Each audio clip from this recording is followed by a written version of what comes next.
Good morning student, class 8। आज हम पढ़ रहे हैं चैप्टर 5 व्याकरण में। चैप्टर 5 विभिन्न प्रकार के शब्द। चैप्टर 4 तक हम पढ़ चुके हैं। विभिन्न प्रकार के शब्द, वाक्यांशों के लिए एक शब्द हम पढ़ेंगे। वाक्यांशों के लिए एक शब्द पढ़ेंगे। लेखन में संक्षिप्तता लाने के लिए कई बार अनेक शब्दों, पदबंधों, समस्त पदों तथा वाक्यांशों के लिए प्रायः एक शब्द का प्रयोग किया जाता है। क्यों किया जाता है इसका प्रयोग? क्योंकि लेखन में संक्षिप्तता लाने के लिए, मतलब बात जो है डिटेल में न करके उसको संक्षिप्त किया जाए, छोटा किया जाए, तो इसके लिए जो है वाक्यांशों के लिए एक शब्द जो है जानना आवश्यक है।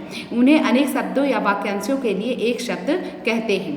इन्हें हम अनेक शब्दों या वाक्यांशों के लिए एक शब्द भी कहते हैं। नीचे इसी प्रकार के कुछ शब्द दिए जा रहे हैं, इन्हें ध्यानपूर्वक पढ़िए। देखिए, इन्हें आपको पढ़ना है और याद करना है।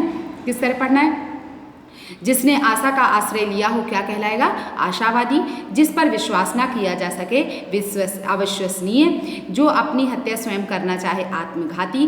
जिसके मुंह से आग निकलती हो ज्वालामुखी। जो हर काम में देर करता हो दीर्घसूत्री। जो दर्शन शास्त्रों का ज्ञाता हो दार्शनिक। जिसकी परिभाषा देना संभव ना हो अपरिभाषित। जिसकी आत्मा धर्म में लीन हो धर्मात्मा। जो जानने की इच्छा रखता हो जिज्ञासु। जिसका आचरण गंदा हो दुराचारी। जिसके आर पार देखा जा सके पारदर्शी। शरण में आया हुआ शरणागत। जो विष्णु का उपासक हो वैष्णव। और बड़ा भाई अग्रज, छोटा भाई अनुज। जिसकी थाह ना पाई जा सके अथाह। जो अनुकरण करने योग्य हो अनुकरणीय। जिसे जीता ना जा सके अजेय। जिसका कोई शत्रु ना हो अजातशत्रु। जिसका अंत ना हो सके अनंत। जिसकी तुलना ना की जा सके उसे कहते हैं तुलनीय। जिस पर मुकदमा चल रहा हो उसे कहते हैं अभियुक्त। और जिसका दमन ना किया जा सके उसे कहते हैं अदम्य। किसी वस्तु का बढ़ा चढ़ाकर वर्णन करना अतिशयोक्ति। और जिसको भुलाया ना जा सके उसे क्या कहते हैं? अविस्मरणीय। और श्रम द्वारा जीवन यापन करने वाला श्रमजीवी। जो भविष्य की सोचता हो वो है दूरदर्शी। जो घृणा करने योग्य हो घृणित। जो अभी अभी पैदा हुआ हो नवजात। जो कानून के विरुद्ध हो अवैध। जो जन्म से अंधा हो जन्मांध। अंडे से जन्म लेने वाला अंडज। और गुरु के समीप रहने वाला विद्यार्थी अंतेवासी। और जो अनेक रूप धारण करता हो बहुरूपिया। जो अपने संप्रदाय का घोर पक्षपाती हो सांप्रदायिक। और जिसकी 1000 भुजाएं हों उसे सहस्त्रबाह हो। जो किए हुए उपकार को ना मानता हो उसे कृतघ्न कहते हैं। जिसके सामने कोई दूसरा ना हो अद्वितीय। जो समन्वय में विश्वास रखता हो समन्वयवादी। क्षण भर में नष्ट होने वाला क्षणभंगुर। जो स्मरण करने योग्य हो स्मरणीय। जो साफ साफ कहने वाला हो स्पष्टवादी। और जिसकी त्रुटियां दूर की गई हों संशोधित। जो स्वयं सेवा करता हो स्वयं सेवक। पत्तों से बनी हुई कुटिया पर्णकुटी। जिस पर उपकार किया गया हो उपकृत। और जो अच्छे कुल में पैदा हुआ हो कुलीन। जो बात लोगों से सुनी गई हो जनश्रुति। जिसके मन में ममता ना हो निर्मम। जो निरंतर प्रयत्नशील हो कर्मठ। ठीक है, इसे नोटबुक में लिख लीजिएगा और इन्हें याद कर लीजिएगा। इसी तरह इसके बाद है एकार्थक प्रतीत होने वाले शब्द। हिंदी में प्रायः ऐसे शब्दों का प्रयोग होता है जो अर्थ की दृष्टि से समान प्रतीत होते हैं परंतु इनके अर्थ में सूक्ष्म भेद होता है। समानार्थी होते हुए भी भाव तथा स्थिति के अनुसार इनका प्रयोग एक दूसरे के स्थान पर नहीं किया जा सकता है। जैसे छाया और परछाई, इनका प्रयोग एक दूसरे के स्थान पर नहीं किया जा सकता। क्या किया जा सकता है? छाया और परछाई। छाया किसी चीज़ की छाया है और परछाई मनुष्य की परछाई को कहा जाता है ना। छाया पेड़ की छाया के लिए कहा जाता है और परछाई किसके? मनुष्य की छाया के लिए किया जाता है तो छाया ही। इनका प्रयोग एक दूसरे के स्थान पर नहीं किया जा सकता है क्योंकि छाया शब्द का अर्थ है वृक्ष की छाया और जबकि परछाई मनुष्य आदि की होती है। अतः इन शब्दों का प्रयोग करते समय ध्यान रखना चाहिए कि कैसे कैसे इनका प्रयोग करना चाहिए। तो नीचे कुछ ऐसे ही शब्द दिए जा रहे हैं, इन्हें ध्यानपूर्वक पढ़िए। जैसे पाप तो धर्म के विरुद्ध कार्य। पाप क्या कहलाएगा? धर्म के विरुद्ध कार्य क्या कहलाता है? पाप कहलाता है। और अपराध कानून के विरुद्ध कार्य जो है वो अपराध कहलाता है। तो क्या उसमें धर्म के विरुद्ध कार्य को हम थोड़ा ना अपराध कह सकते हैं? अपराध हम किसके लिए इस्तेमाल करते हैं? कानून के विरुद्ध कार्य के लिए। कष्ट, कष्ट साधारण तकलीफ। दुख तन मन का दुखी होना। भिन्न अलग विपरीत उल्टा।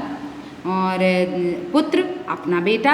बालक हम किसके लिए कहते हैं, कोई भी बच्चा हो सकता है, तब हम इस्तेमाल करते हैं। सेवा जैसे किसी को सुख या आराम पहुंचाने वाला कार्य।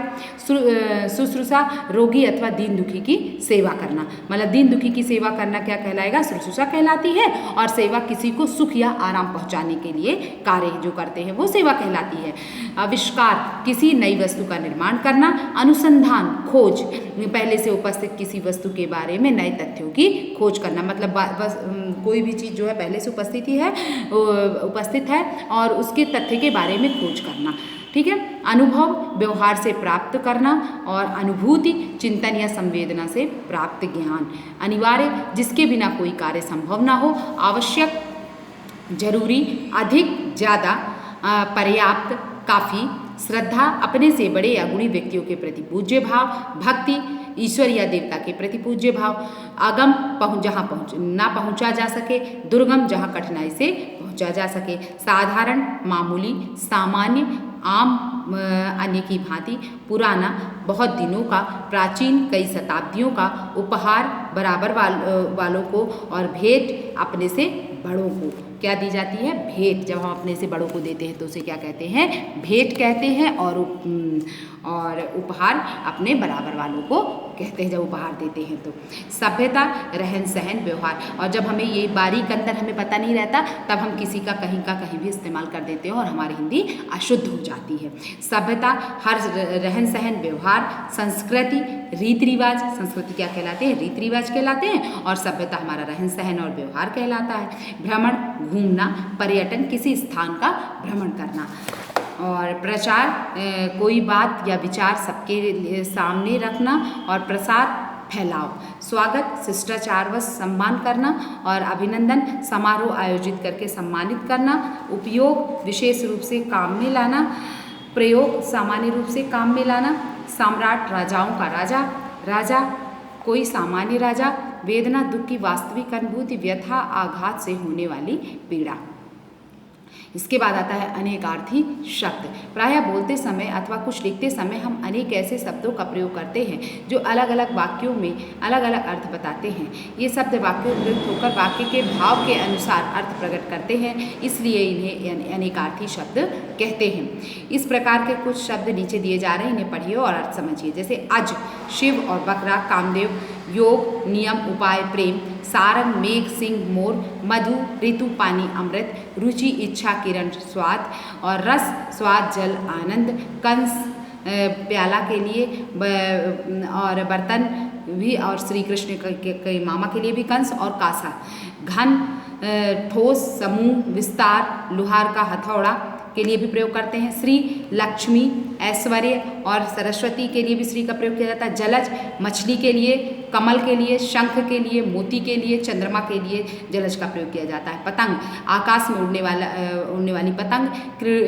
कीड़ा सूर्य पक्षी आदि के। अनंत शेषनाग आकाश अंतहीन। रूढ़ि जन्म प्रथा विचार।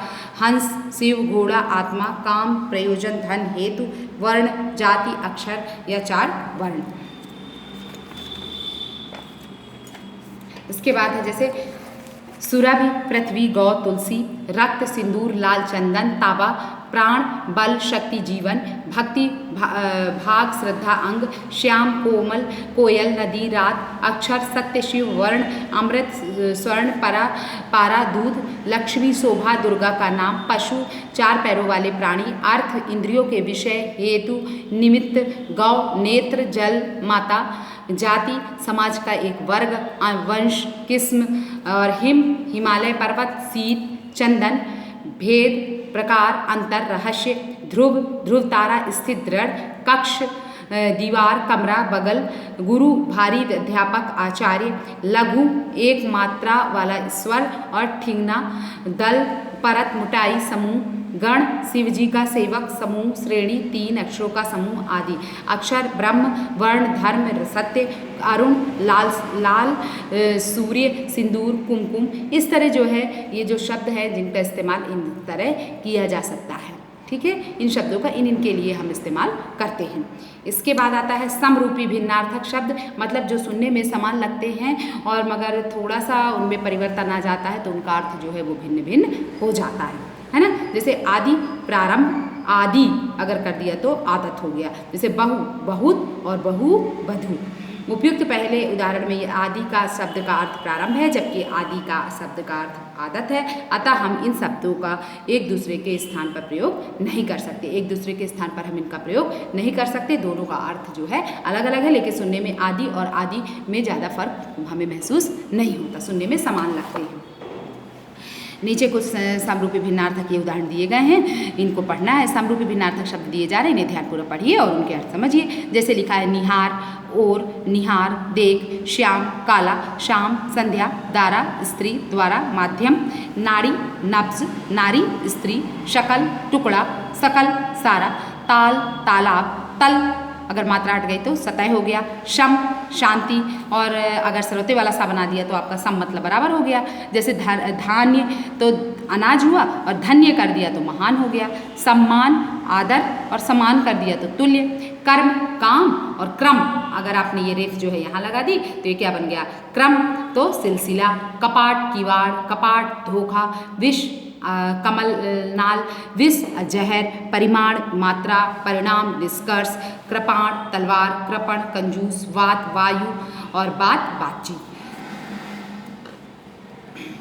रिक्त, खाली, रक्त, खून, शौक, चाव, शोक, दुख, शौक कर दिया तो चाव हो गया, और शोक कर दिया, ओ की मात्रा कर दिया तो दुख हो गया। दोनों में अर्थ परिवर्तन देखिए कितना अंतर है, और केवल एक मात्रा से इतना अंतर आ जाता है। दंश, डंक, दस, दस, तुरंग, घोड़ा, तरंग, लहर, ये सब आपको इसलिए पढ़ाया जाता है जिससे कि आप शुद्ध हिंदी इस्तेमाल कर सकें और शुद्ध हिंदी का प्रयोग कर सकें, और कहाँ कहाँ और कैसे बोलना है तब आप जान पाएंगे कि कैसे बोला जा सकता है। देखिए तुरंग बोलते हैं तो घोड़ा हो जाता है, और तरंग अगर बोलते हैं तो लहर हो जाता है। तो जब हम लिखें तो शुद्ध लिखें। ताप, गर्मी, तप अगर कर दिया तो तपस्या हो गया, उसका अर्थ जो है वो बदल जाता है। कली तो फूलों की कली, और कली अगर किया तो कलयुग हो गया। वृंद, डंडल, डंठल, और वृंद समूह हो गया। तो धन, दौलत, धान, चावल, गणना, गिनती, गणना, चुभना, तुल, रुई, तुल्य, समान, भवन, घर, भुवन, संसार, दय, शराब, मध्य, बीच, दमन, बचावाना, दामन, झोली, दीन, गरीब, दीन, दिवस, बदन, मुख, बदन, शरीर।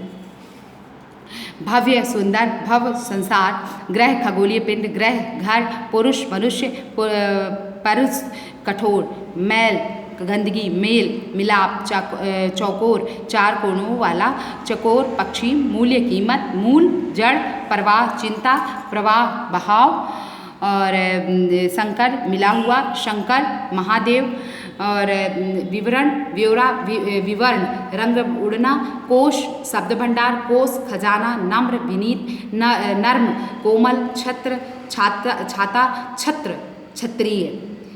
और देखिए कौन सा छा कहाँ इस्तेमाल कर रहा है ये ध्यान रखना है आपको।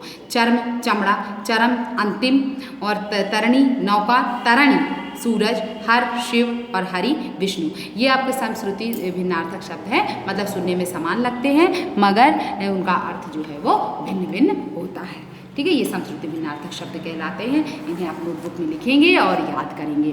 शब्द, लाश, सब, सारे, आकार, शक्ल, आकार, खान, दशा, अवस्था, दिश, तरफ, हास, गिरावट, हास, हंसी, अपेक्षा, उम्मीद, उपेक्षा, अनादर, चिर, देर, चीर, कपड़ा, और सुत, धागा, सुत, बेटा, और अनल, आग, अनिल, वायु, और दूसरा, और तरफ। और अब देखिए आज हमने क्या क्या जाना। हमने सीखा अनेक शब्दों के लिए एक शब्द का प्रयोग भाषा में सौंदर्य लाने व उसे प्रभावपूर्ण बनाने के लिए किया जाता है ना। आज हमने ये चीज़ जानी, अंडरलाइन कर लीजिए, इसे आप लिखेंगे। कुछ शब्द अर्थ की दृष्टि से समान प्रतीत होते हैं परंतु अनेक अर्थ में सूक्ष्म भेद इनके अर्थ में सूक्ष्म भेद पाया जाता है। ऐसे शब्दों को एकार्थक प्रतीत होने वाले शब्द कहते हैं। अनेक अर्थ वाले शब्द अनेकार्थी शब्द कहलाते हैं। जो शब्द सुनने में तो एक जैसे प्रतीत होते हैं परंतु उनके उच्चारण में सूक्ष्म अंतर के कारण अर्थ भिन्न भिन्न होते हैं। इन शब्दों को श्रमश्रुति भिन्नार्थक शब्द कहते हैं।